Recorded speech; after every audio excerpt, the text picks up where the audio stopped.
بسم الله الحمد لله والصلاة والسلام على رسول الله صلى الله عليه وسلم.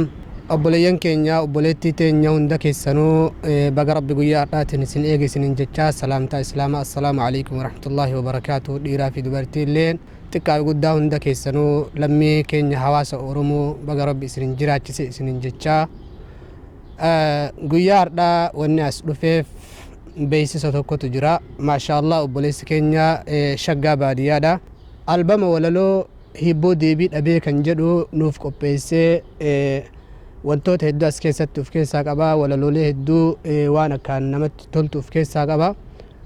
Dhugatti shaggaan baadiyaa nama akkaan walaleessaa yookiin ammoo nama walaloon isaa akkaan nama fudhattu irraayyee anis walaloo isaa hedduu dubbisee turin ture. Tana qofa osoo hin taane bakka walgahii adda addaa irratti illee walaloo isaa dhageeffadhee illee dubbisee illee waraqaa irra jirtus dubbisee jira. Waan hedduu bareedaa tokko inni amma albamatti baasee albama tokkoffaa guyyaa ji'a torbaffaa gaafa Juulaay 13 kana as biyya Jarman magaalaa Noombarki keessatti Juulaay gaafa 13 sagantaa guddaa qopheessee magaalaa Noombarki keessatti namoota adda addaa irratti kan affeeraman akka tahe anis oduun nageettee jirti. Waan hedduu nama gammachiisuudha. Namni kun walaloon waan hedduu keessatti dubbise ilaalcha siyaasaatii fi ilaalcha amantii wanta adda addaa hundarraa bilisa.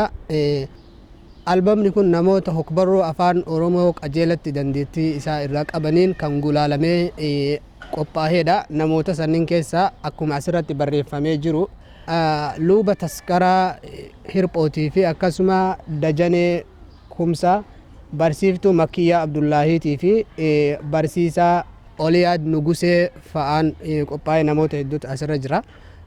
Ni mul'atanatti fakkaataa kaameraan qajeelatti.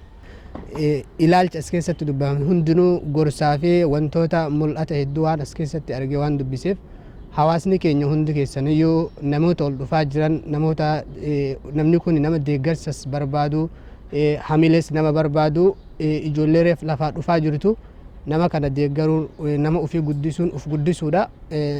Uftahanii namaafillee ta'anii nama kana bira dhaabbachuun waan akkaan hundayyuu barbaachisaati. Saniifuu hundi keessaniyyuu namni rabbi isin laaffiseef namoonni naannoo Jarmanii jiraattan kan ammoo isin mijaahee biyyoota ollaa sanaa irraallee dhufuu dandeessan guyyaa 13 Juulaay 2019 wal argaan Noombarkitti haa ta'u isinin jedha.